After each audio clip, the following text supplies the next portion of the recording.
par pitié, dites-moi que c'est une blague. S'il vous plaît, dites-moi que c'est une blague. J'ai regardé à 15 reprises si c'était pas un compte parodique. Et en fait, c'est pas un compte parodique. Donc là, l'appel de la Fédération marocaine de football a été accordé et le Maroc est donc champion d'Afrique 2025 sur tapis vert. Mais en fait, c'est quoi cette dinguerie? Je suis parti sur le site officiel de la CAF pour bien voir et effectivement, l'appel a été accordé et il y a écrit que le Maroc est champion d'Afrique parce qu'il remporte le match 3-0 sur tapis vert. Non les gars, j'ai même plus les mots. Là, je suis en train de... J'ai même pas les mots en fait. Je sais pas. Mais quand est-ce qu'on va arrêter d'être ridicule? Quand est-ce qu'on va arrêter d'être la risée? Quand est-ce qu'on va enterrer cette histoire? Là, je ne sais même pas quelles sont les suites. Je ne sais pas si le Sénégal peut faire appel de l'appel. J'en ai aucune idée. Mais en tout cas, là, le seul statement qui est valable, c'est ce communiqué qui dit que l'appel a été accordé et que le Maroc gagne 3-0 sur tapis vert. Scandale! Scandale! Scandale! Nous sommes en train d'assister au plus gros scandale de toda la historia del football. Mais ça existe de faire des trucs comme ça? Est-ce que ça existe? La CAF vient de retirer la Coupe d'Afrique des Nations au Sénégal 2 mois après pour la donner au Maroc. Mais c'est vrai ces conneries? Est-ce que c'est vrai? Mais on marche sur la tête. On marche sur la tête. Vous comprenez après pourquoi l'Afrique, pourtant pétrie de talent, n'est pas pris au sérieux dans le monde? Si vous vouliez annuler la CAN du Sénégal, au moment où ils sortent sur le terrain, bah vous dites, ils sont disqualifiés. Mais vous revenez pas 2 mois après pour leur retirer un titre qui a été célébré. C'est on marche sur la tête, c'est un immense scandale. Et je suis sûr que même le Maroc, ils en veulent pas. Ils ont organisé une compétition chez eux il y a 2 mois et on leur donne la CAN 2 mois après. Pas de célébration avec les supporters, dans le stade, à domicile. Même eux, ils en veulent pas. Même pour eux, c'est pas un kiff de gagner comme ça.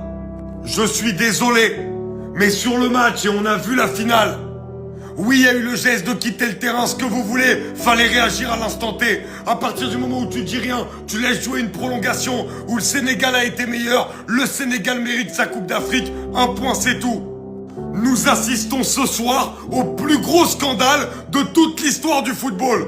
Et en plus, ils nous mettent ça un soir de Ligue des Champions. On marche sur la tête, on marche sur la tête. S'imaginer la scène pour en saisir toute l'absurdité, en fait. Ah ça oui, le contraste est totalement saisissant. Complètement. On a une équipe nationale qui remporte le tournoi le plus prestigieux de son continent, le coup de sifflet final retentit, les joueurs s'effondrent de joie. Le capitaine soulève le trophée sous les confettis, tout le monde fait la fête. C'est ça. La page Wikipédia est mise à jour, les livres de statistiques valident le résultat, et puis la vie reprend son cours pendant 8 semaines. 8 longues semaines, ouais. Et soudain, un banal mardi soir, 60 jours plus tard, un simple communiqué officiel vient absolument tout effacer. Le vainqueur est déclaré perdant et le titre change de main. C'est un truc de fou, hein. Bonjour et bienvenue dans notre décryptage d'aujourd'hui.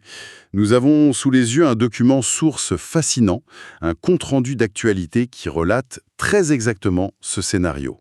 L'annulation pure et simple de la victoire du Sénégal lors de la finale de la Coupe d'Afrique des Nations 2025. Et ça, au profit du Maroc. Notre mission aujourd'hui pour cette plongée en profondeur, c'est de disséquer ce moment de rupture, ce moment précis où la réalité du terrain est pulvérisée par la réalité administrative. C'est un document qui soulève des questions vertigineuses sur la nature même de la vérité dans le sport. Ouais. On se trouve face à un cas d'école où l'histoire, qui semblait pourtant gravée dans le marbre le 18 janvier, est réécrite par la Confédération africaine de football, la fameuse CAF. Et de manière totalement asynchrone, quoi.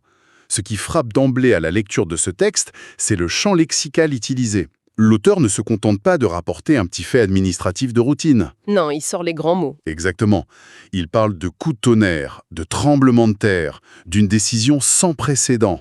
On sent une véritable violence dans ce renversement. En même temps, le choc est réel pour le public. Mais au-delà de l'hyperbole journalistique, moi je bloque sur ce délai. 2 mois. Ouais, c'est long. Le texte insiste bien, je cite, 2 mois jour pour jour. Ok, décortiquons tout ça. C'est comme remporter un marathon en fait. Je vois l'idée. Tu franchis la ligne, tu portes la médaille d'or pendant 8 semaines, tu célèbres avec tout le monde, et un beau matin, tu reçois une lettre de l'organisation qui dit « Au fait, vous avez terminé dernier ». C'est brutal, c'est clair.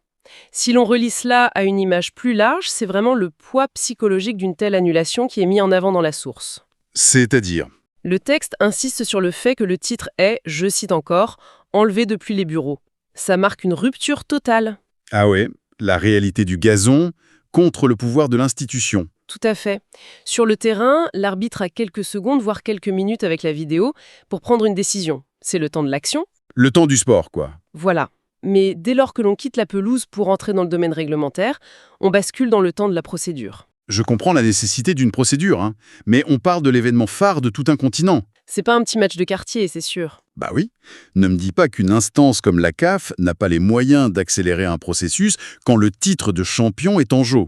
C'est une critique très présente, et c'est exactement ce qui génère ce sentiment de tremblement de terre décrit dans notre source. En laissant passer 8 semaines, on laisse l'illusion s'installer en fait.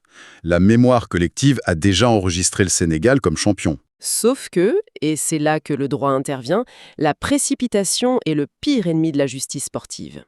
Le document précise d'ailleurs que cette décision finale du jury d'appel fait suite à des sanctions prononcées par l'instance dans un premier temps. Ah donc il y a eu plusieurs étapes. Exactement. Cela indique qu'il y a eu un premier jugement qui n'a manifestement pas satisfait l'une des parties. Cette mécanique à plusieurs étages consomme inévitablement des semaines de tractation. C'est là que ça devient vraiment intéressant. Parlons de cette mécanique justement.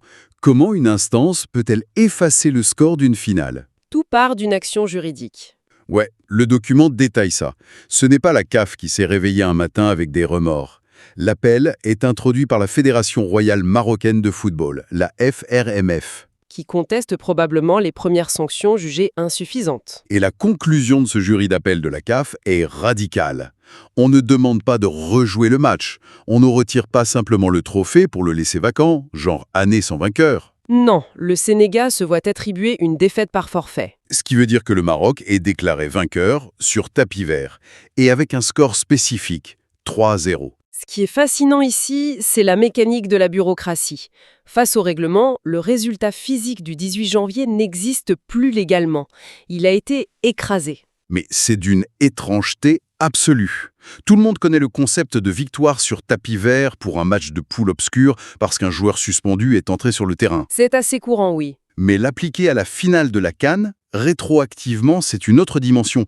Et puis, attribuer un score de 3-0 à un match fantoul, C'est le tarif syndical du forfait. mais remplacer le score réel par un score réglementaire inventé de toutes pièces, c'est presque dystopique, non ? Pourquoi inventer des buts qui n'ont jamais existé ? Parce que l'architecture d'une compétition ne supporte pas le vide.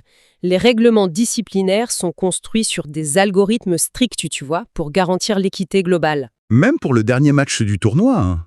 Il n'y a plus d'histoire de différence de but à ce stade. C'est vrai, mais le principe de l'égalité devant la règle exige que la sanction pour un forfait soit identique partout, que ce soit au mois de septembre ou en finale. Donc la machine réglementaire prend le relais de manière aveugle. Forfait égal 3-0. Point barre. Exactement. La bureaucratie ne ressent pas d'émotion. Elle écrase les 90 minutes de sueur du 18 janvier sous le poids de la jurisprudence. C'est une explication froide, mais logique. Cependant, et c'est là qu'on aborde le grand mystère de ce texte, l'institution se doit d'être claire. Et c'est loin d'être le cas ici. Ah, mais c'est incroyablement frustrant. Alors qu'est-ce que tout cela signifie ? On nous donne la forme de la sentence avec une précision chirurgicale, le fameux article 84. Le fameux article invoqué par la CAF, oui. Mais le fond, l'auteur de notre texte mentionne que cela fait suite à des sanctions, mais à aucun moment on ne nous explique la nature de l'infraction.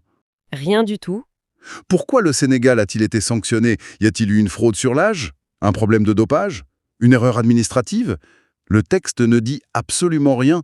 Cela soulève une question importante sur la communication de ces instances. Moi, je me fais l'avocat du diable, mais comment peut-on retirer un titre continental sans exposer publiquement les faits ? C'est un silence assourdissant. Et c'est ce qui pousse l'auteur du texte à utiliser un mot très fort pour qualifier la décision. incompréhensible. Voilà.